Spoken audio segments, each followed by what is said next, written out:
Hi, I'm Roxy. Have you ever panicked your way into a nervous breakdown? I have, and 0 out of 10 would not recommend.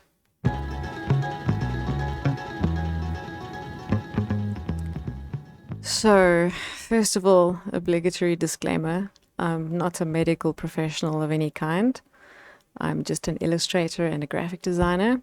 So, any advice in this video is purely from an experiential point of view, of which I unfortunately have an abundance. But also fortunately, because now I can help you. So, I'm not sure if you've noticed, but mental illness is on the rise, and it seems like people in creative industries tend to suffer with anxiety and panic attacks disproportionately more than non creatives. And I recently stumbled upon something that could explain why. But before I get into that, I'm just going to start off by giving you a very summarized version of my history with anxiety. Um, as a person, I am, you could say, prone to being highly strung. I think it's a combination of things. One of them is that I'm probably too responsible. Every day I work through a checklist of things I want to achieve. And if I say I'm going to do something and I happen to get leprosy and my hand falls off, I will go ahead and do it anyway with my remaining hand and I'll do it on time, believe me.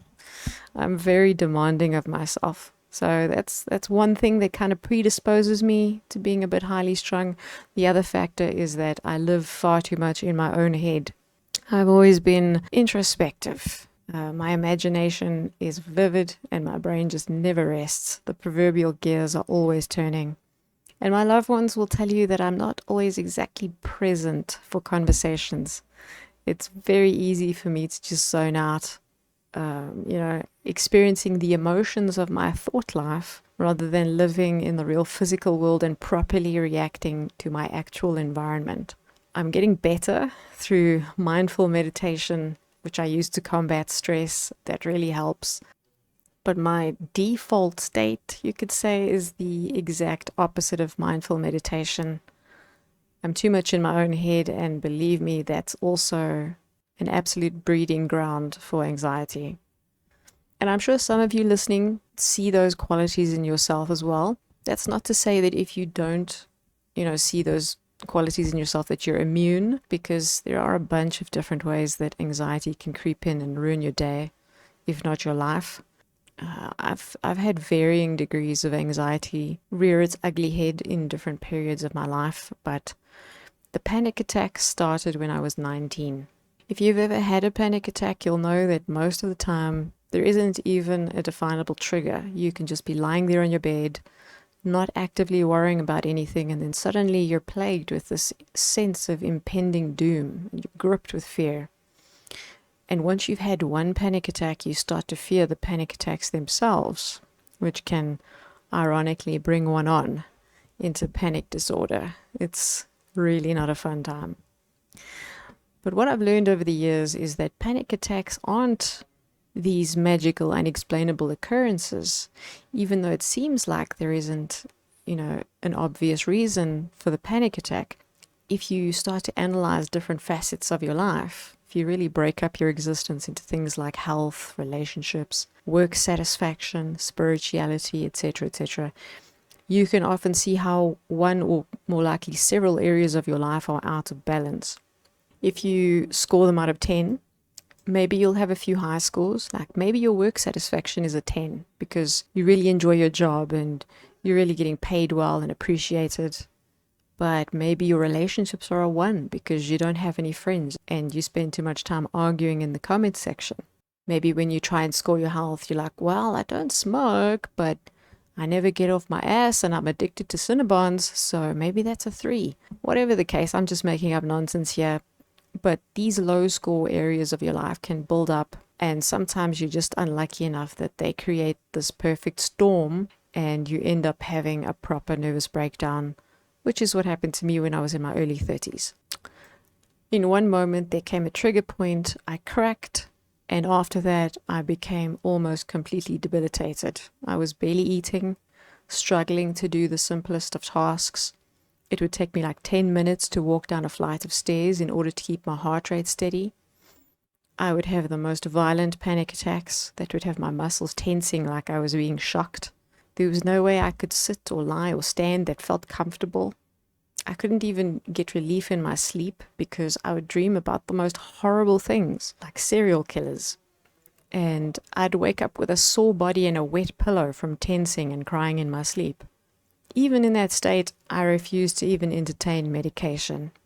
Now, I'll never judge anyone that does. Trust me, when you're in that state, trust me, I won't judge you. But I've personally never felt that Big Pharma had my best interests at heart, and I don't like the concept of treating symptoms instead of treating the cause. And I didn't want to rent peace for the rest of my life. I wanted a cure. And I did find one. Well, it wasn't just one thing, and it wasn't overnight either. But it is free, and it's lasting and sustainable. It was a combination of a bunch of different things. I tried cognitive behavioral therapy, improving all those low-scoring areas of my life, figuring out what exercises to do to avoid, cortisol spikes and inadvertently activating my sympathetic nervous system, taking every thought captive, listening to soothing music, breathing exercises, avoiding violent content, a bunch of other stuff. And I ended up documenting everything I tried, what worked, what didn't work. And I made a book, and I've been giving that book away for free for 10 years now. If you want it, it's still free on my Gumroad store, link in description. And I've also recently updated it. It's now 3 times the length of the first edition, and I'm calling it the 10-year anniversary of how I overcame panic disorder without drugs. I will always have a free version available because I don't want anyone to have to go through what I went through. One of the newer chapters in the book is called HSP, and that is the real subject for today because it pertains specifically to us, the artists. The first time I heard the phrase HSP was in an article by Lauren Panepinto. Hopefully I'm not butchering her surname. The article appeared in Muddy Colors, which is a website I've been enjoying for years. And in it, Lauren talks about highly sensitive people, abbreviated HSP. Now, if you're like me, the first time you hear the phrase highly sensitive people, your mind goes straight to some difficult person in your life that you have to walk on eggshells around lest you offend or upset them. But in this instance, we're not talking about emotionally unintelligent, difficult people who are always flying off the handle. We're talking about sensitive as in sensory, the 5 senses: taste, touch, hearing, vision, and smell. So in the article, Lauren explains that in the 1930s, there was a psychologist called Otto Rank, and he theorized that there are some people who just take in a whole lot more sensory information than others. Some of us are wired a little differently, and this makes us sense things more powerfully. As an example, maybe you're constantly thinking everyone around you is deaf because of how loud they play their shitty music. And let's be honest, it's always the shitty music, right? That gets played loud. So to be fair, maybe it's the music that's offending you, but for some of us, it really is the volume. I've been to church services and movies at the cinema where I've had to walk out because my ears were hurting too much from the blaring sound system, and everyone else around me seemed just fine with it.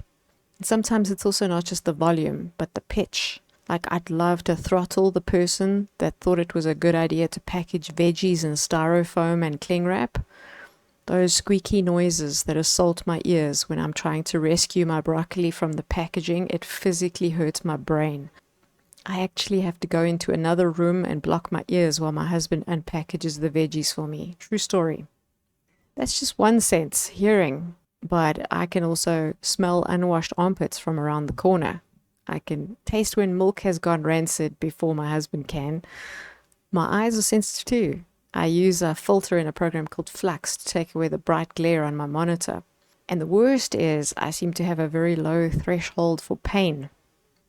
So those are the negative things about being an HSP. But there are positives too, like the fact that I can enjoy ASMR. I put on headphones, listen to some ASMR, and I get pleasant tingles on my scalp. When my husband gets out the shower, I can smell his amazing aroma from down the passage. People also seem to love my cooking, and I think it's because I'm good at balancing flavors. I can perceive a wider range of distinct colors than most people, to the point where I suspect I might even be a tetrachromat. And a foot massage can feel so good, I'll lie there in a pool of my own drool. So there are some good perks to being highly sensitive too. And the psychologist I mentioned, Otto Rank, theorized that those who take in more sensory information than others fall into two categories. So either you find an outlet for that extra sensory information that you take in, and you become an artist or some form of creative, or if you don't find an outlet, the extra sensory information overwhelms you mentally and emotionally, and then you become a neurotic. So by his logic, probably a lot of artists are HSPs, and if they aren't regularly creating, in other words, having an outlet for that sensory information, then they're inviting anxiety. And I can somewhat believe that. Art is literal therapy. I mean, we all know it. When I'm creating something, everything just feels right. And I'm not saying that art is the ultimate panacea for mental illness. It's not. As I mentioned, there are a lot of factors that played into my getting well. Going from nervous breakdown to 10 years panic-free, it wasn't art alone. But this is an interesting link between anxiety and artists, and knowing that I'm an HSP has helped me recognize the source of a lot of my tormented thoughts in terms of health anxiety. I've been to the doctor enough times where they can find literally nothing wrong with me, that I know that my pains and sensations are clearly blown out of proportion from a sensory point of view. So now, instead of having hypochondriac level health anxiety, anytime I feel a weird sensation in my body, I remind myself, hey, wait, I feel things more acutely than other people, including pain. So now I usually I chalk it up to being an HSP instead of what I used to do, which is go to Mayo Clinic and convince myself that I had a terminal disease.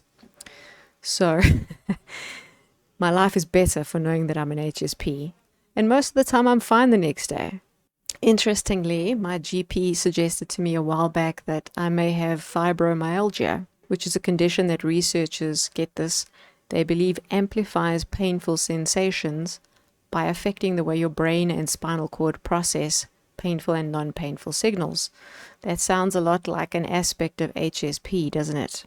So I wondered if there was a connection. And it turns out I wasn't the only one who thought so. Apparently, several studies have been done, and the results suggest HSPs are more prone to fibromyalgia and IBS, and trust me, anxiety wrecks your gut, as well as having higher stress and mental health issues.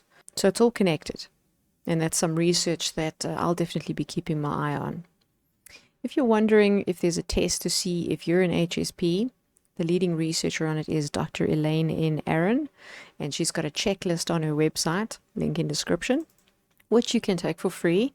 There's 26 boxes. You need to have ticked 14 to be considered an HSP. Incidentally, I ticked 23 of them the first time, and then I sat and thought about the others that I was a bit, I don't know, I thought they were a bit ambiguous, and then I ended up ticking all of them. So Dr. Aaron, if you need a severe case for studies, here I am. But anyway, I hope you found that interesting. If you're not an HSP, please know that I'm not saying that your anxiety or artist status is invalid. That's like these imbeciles who think all artists must be left-handed. I'm definitely not into any elitist generalizations like that. It's just something that I found interesting. But the most important message I want to get across today is that if you or a loved one suffer from anxiety or panic attacks, you don't have to live with it. You can get free. Please go grab a copy of my book, no strings attached. I just don't want people to suffer like I did. Now that I have the knowledge, I feel like I have a moral obligation to share it, and I just know that it can help you. So, yeah, I guess that's it. Thank you to my patrons, and thank you for watching. Much obliged if you leave a like and subscribe. Until the next one, God bless.